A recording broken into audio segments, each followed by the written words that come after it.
We have an offer out on 83 property portfolio right now. I knew I needed to be around people that were doing what I wanted to do at a high level, and he was the first person in my life I've ever met that was doing that. Someone's going to find the deal, someone's going to fund the deal, and someone's got to be the experience, like the developer of the deal. If you don't fit one of those roles, there's no room for you. 80% of agents retire with the equity in their home and some sort of social security that they paid into, and that's it. In Hawaii, Ohana means family. On the Ohana Project podcast, we talk about everything to do with family and being better citizens, better people, better business owners, better investors. So if there's any kind of topics you'd like for us to cover or any type of people you'd like me to interview, I'd love to hear from you. This is the Ohana Project podcast.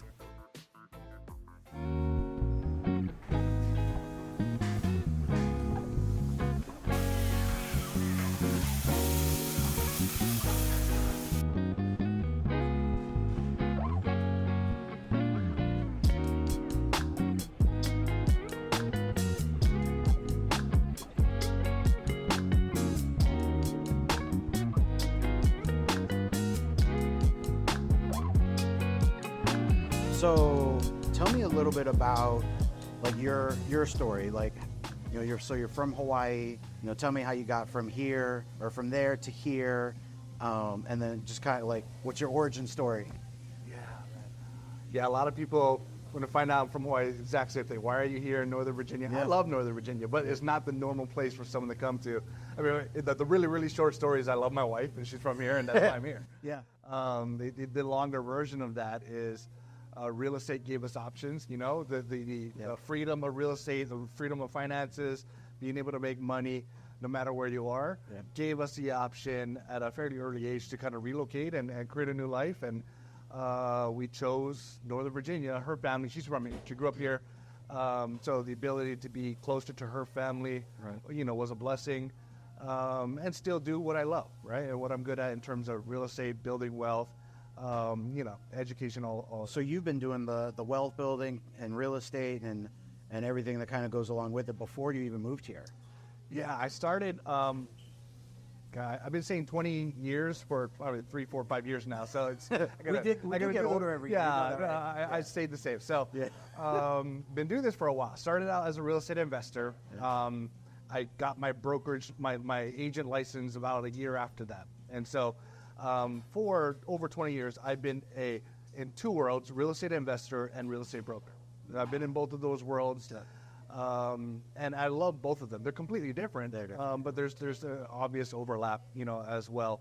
But as a real estate investor in Hawaii, I had to learn how to, you know, make things work because it's very expensive, as you know, in Hawaii. Yeah. And then the other skill I learned was how do I invest remotely? Because it's not like I'm in Virginia and I can go invest in North Carolina or Pennsylvania. I could drive there. That's 2 hours, 3 hours away. In Hawaii, it's a plane ride, right? I had to get really good at finding teams, property managers, agents, you know, other investors in markets that I was going to start to invest in. Yeah. And I'm glad I learned that skill early on because so now, me to invest in Augusta, Georgia, or, you know, Scranton, Pennsylvania, or Hawaii, it's all the same to me.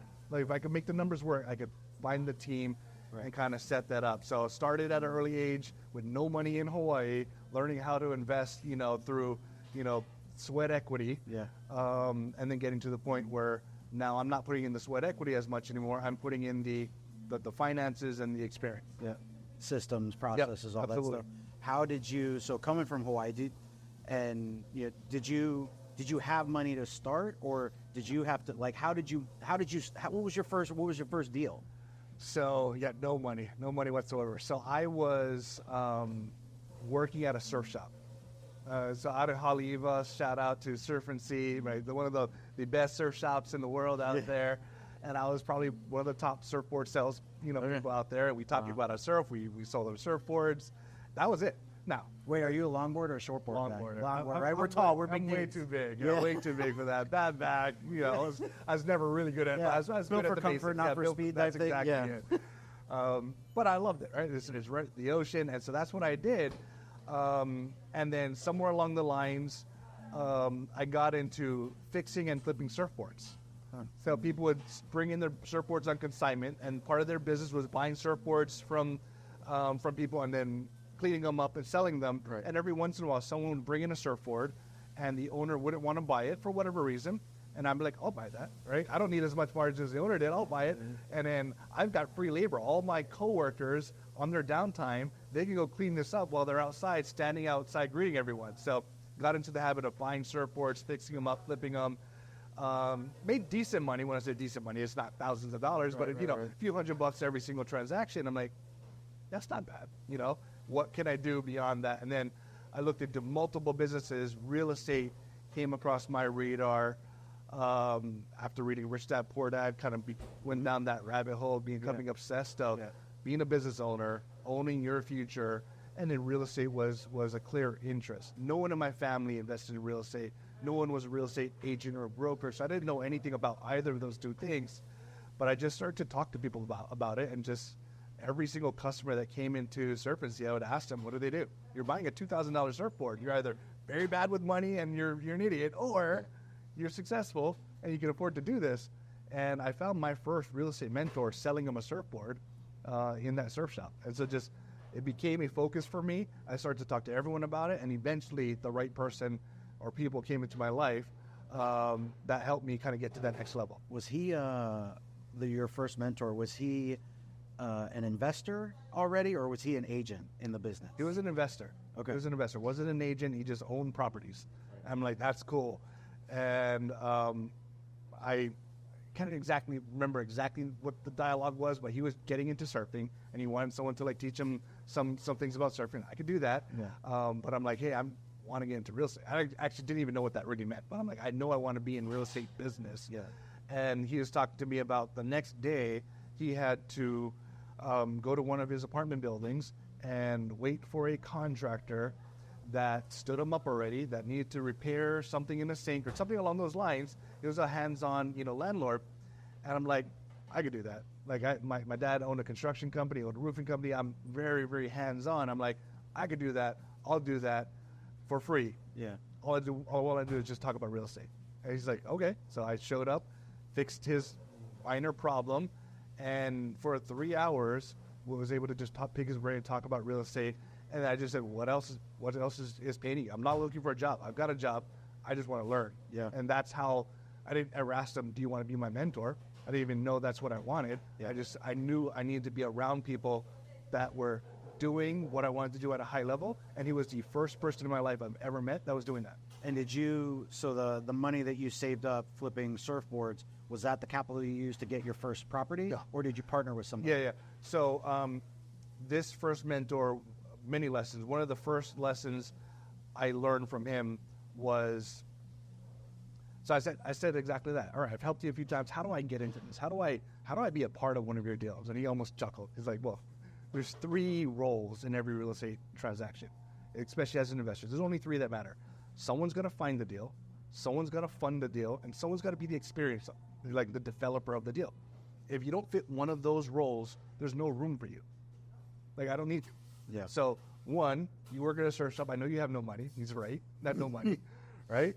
You've never invested in real estate, so I can't trust you to develop and run a deal. You have no experience. So there's only one role. You got to go find a deal. You bring me a deal that's worth something, right? Right now, there's a term called wholesaling. It's been around for a while. It wasn't a thing back then. Yep. And so it wasn't bring a deal and sell it to him. It was like, how do I bring a deal and figure out how to partner with him on that? And so the first few deals that I brought weren't good deals. And he taught me, no, that's why I would not buy this deal. Eventually got to the point of found an off-market deal. He said, yeah, I'd buy this deal. All right, and it's worth X amount.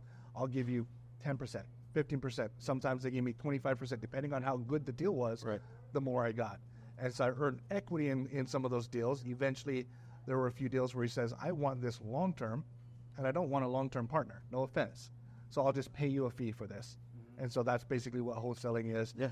And I did that, and I made enough money, enough experience, and enough know-how to find off-market deals where I could say I can go out and find my own deal and figure out how to do this on my own or create my own partnerships. Then what was your first deal by yourself? Like, this is mine. Like, I paid for this, I funded this. Well, what did that look like? Yeah, my first deal by myself was in Waikiki. It was at, God, I'm drawing a blank on it. You still own it? No. Okay. It was a condo, and in Waikiki, there's an ownership called condotels, so condo hotels. So basically, short-term rentals is not allowed for most of Hawaii, except in a very specific zoning. And if you go to Waikiki, there are some hotels like the Outrigger, the Seaside. There's a few others that this is 20 plus years ago. They operate like a hotel, but they're actually individually owned. Each unit is individually owned by an owner. And so the owner could buy it, live in it, buy it, be their vacation home. This is before Airbnb existed, or buy it and give it to that front hotel desk operation company to say, manage this for me, fill it up as much as you can, and I'm going to get a revenue for how much you rent it out.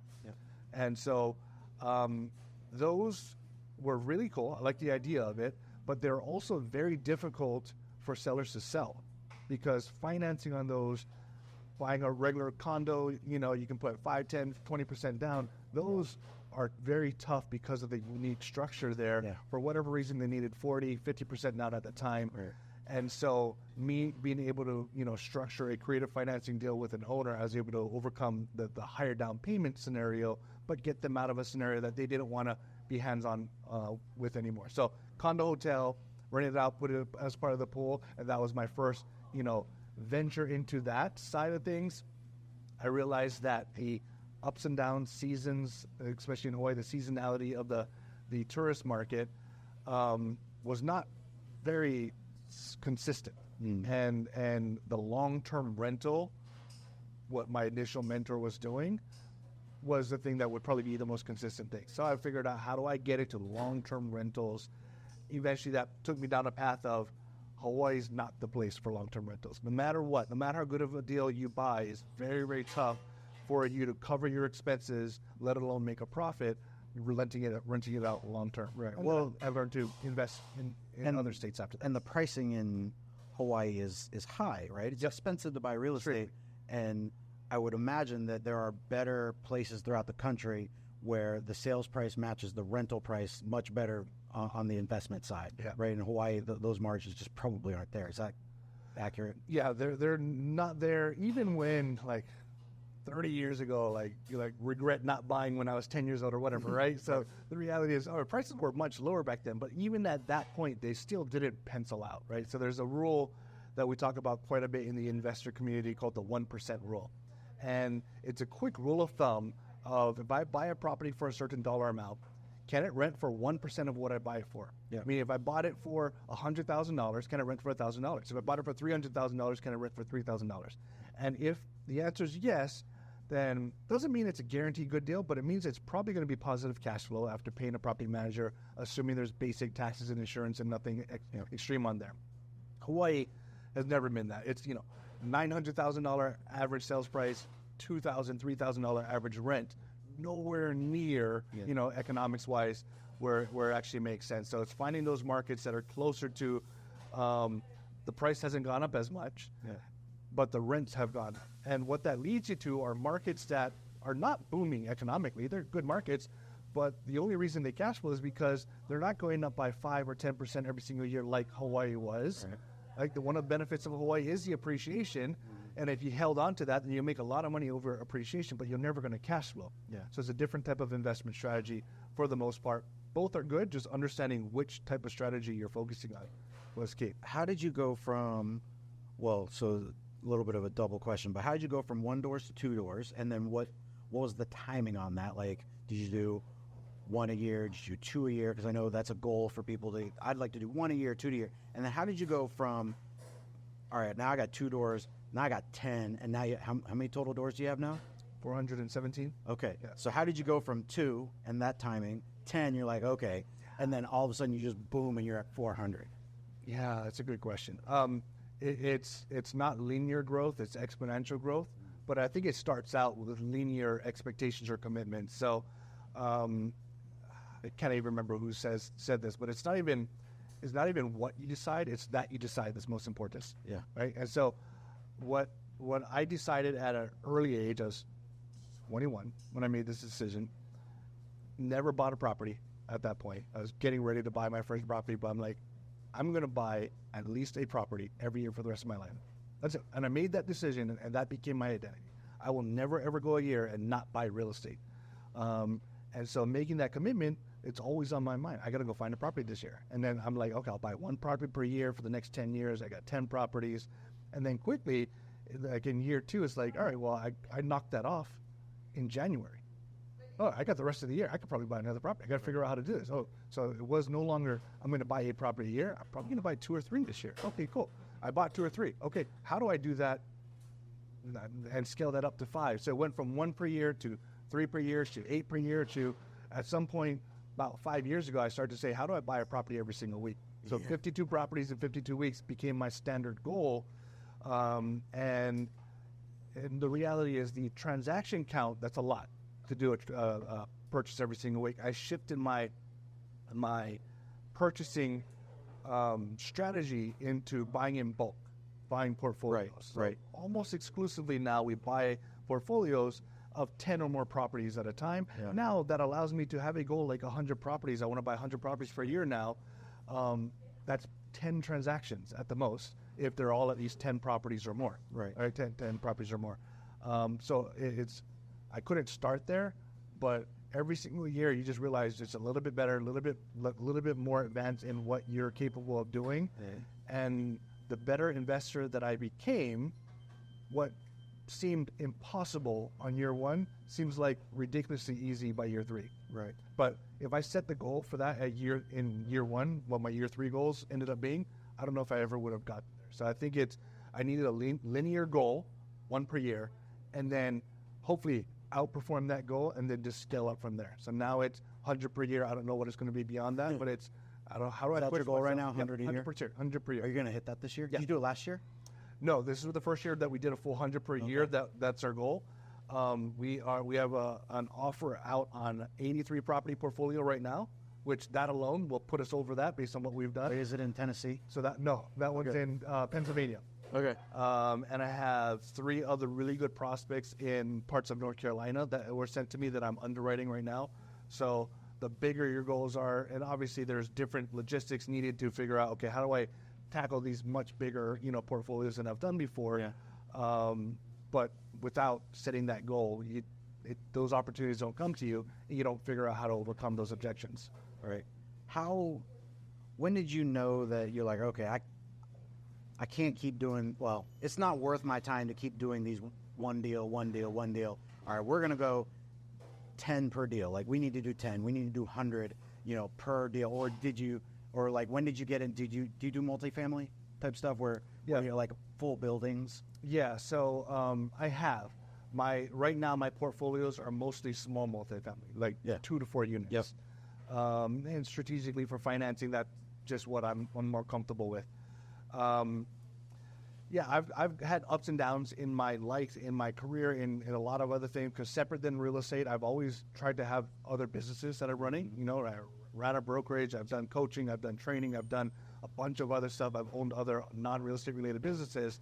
So being an investor, although I'm an active investor, I'm not actively managing any of my stuff. And so I'm someone that needs to stay busy. So I'm always trying to figure out what is my active business separate from real estate. Real estate happens to be my passion, my hobby, and what helps us to be financially free, what helps us to do whatever we want regardless of what it pays us, right? But I don't consider it a job, and I'm someone that needs something to do every single day just because I'm not built to stay at home doing nothing. Yeah. And so depending on what I've been doing over the years, sometimes my other business has taken a very active role in that I've had to scale down my focus on real estate acquisitions and go into a maintenance or management role. Yep.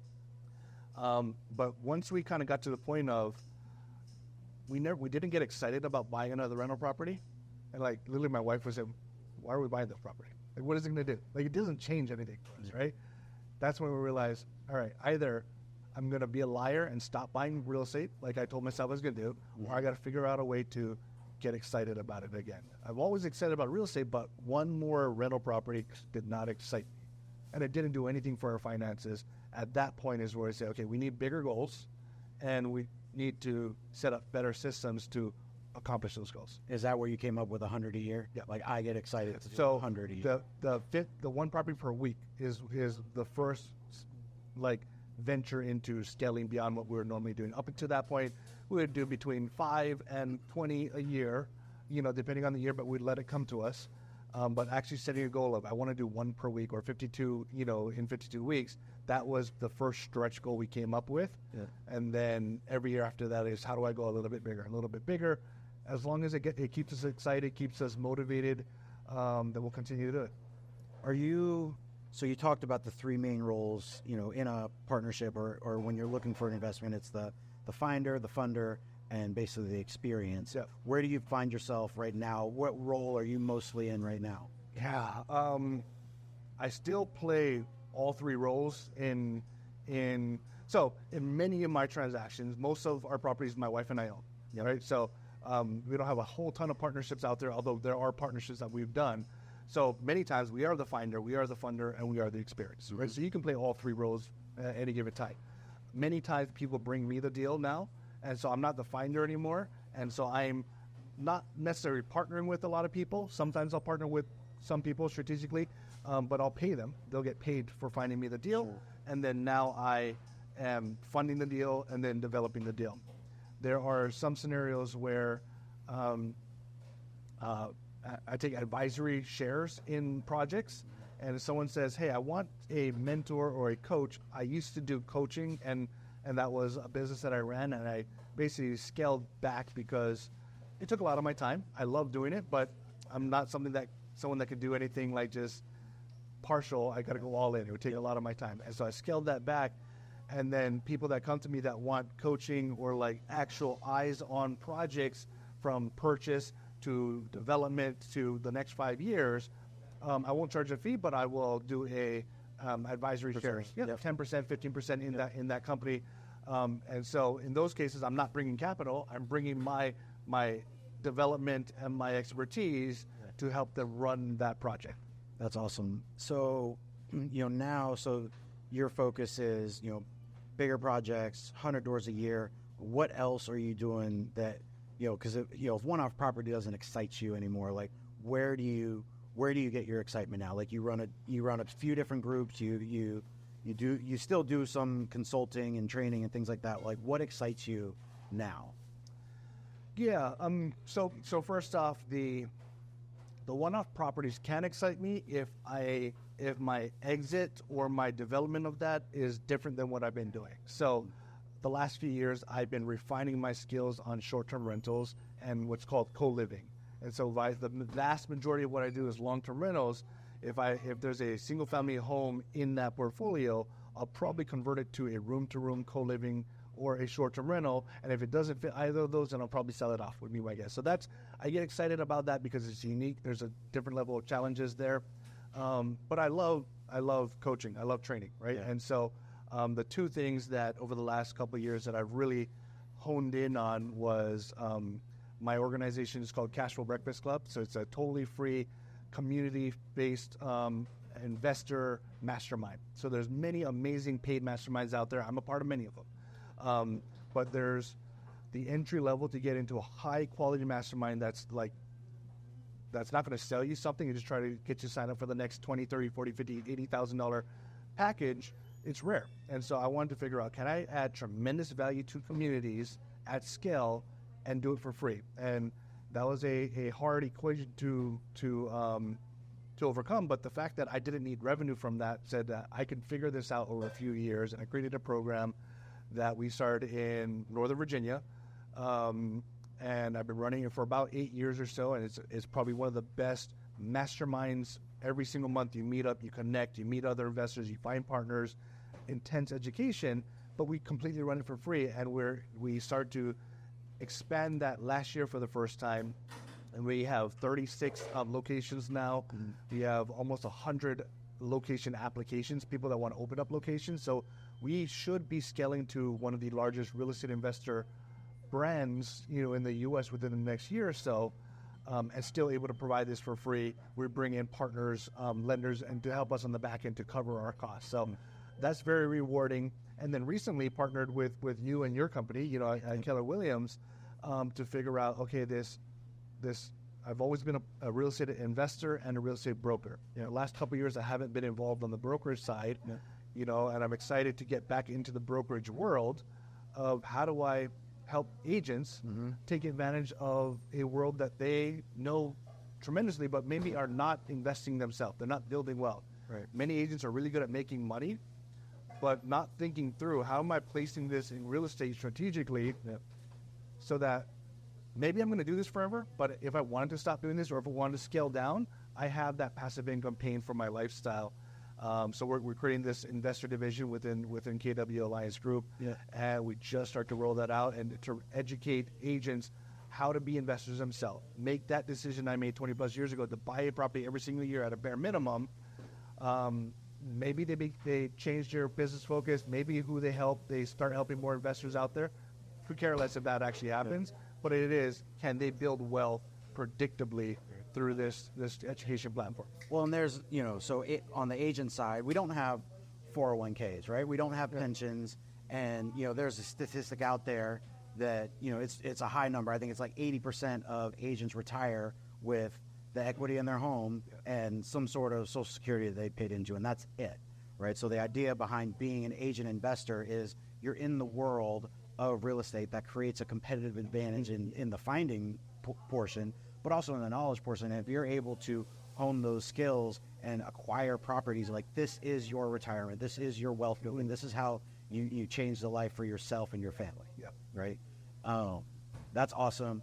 So you're going to be at Reston next week, 11 to 1 in the training room, and you're doing your intro to agent investing within the Reston office. Tell me a little bit about the intro and then your idea behind the program after that. Yeah, so the intro, it's really session 1 of 5. But it is an intro. It's open for everyone. Just got to, because not everyone is going to go down this path. Right? Someone's going to see this like, no, it's not who I am. I don't want to do this. I want to do other types of retirement, and that's completely fine. So it is a broad exposure over lots of concepts of what real estate investing is. They're going to get some actionable keys and tips, that will help them analyze investment deals if they want to go down that path. But it will really open up, over the next 4 months after that, what does that boot camp look like? It really is an intense boot camp. So intro is, who am I? What was my story just a little bit? And what are we trying to build here as the Alliance Group in this investor division that's pretty unique? And then, if someone attends that and never attends anything ever again, investment-wise, they'll probably be 10 times better knowledge prepared than your typical agent out there in terms of real estate investor. Hopefully, it inspires them to say, I want to take this course. I want to opt into this and sign up for this 4-month commitment, which is once a month in person, and then weekly mini lessons, mini video assignments at your own pace. But I try to condense probably 2 to 3 years of real estate investor learning into 4 months. And I think with this pretty intense program, we've been able to do that, where someone's going to say, after this 4 months, I feel like I've been an investor for a while, or I actually just bought my first property, or I've had 1 property and I scaled to 5. They have the confidence, and then they have the support of me and the rest of the leaders to be there once they want to kind of go down that path. That's perfect. And, so the investor division, the agent investor, program that we're rolling out, that is new to us at the Alliance Group. And I think it's just a huge value add, in terms of, long-term value for our agents, and then, an educational value that you're able to also provide your clients as a real estate agent, because we're always looking for, somebody that's looking to sell or somebody that's looking to buy. If you're able to add another tool to your tool chest and speak intelligently about investing, that is another value add that you can have for your clients. So I think that's really cool. Absolutely. Are there are you seeing that a lot within other brokerages, wealth building, agent investing and things like that? Is that normal?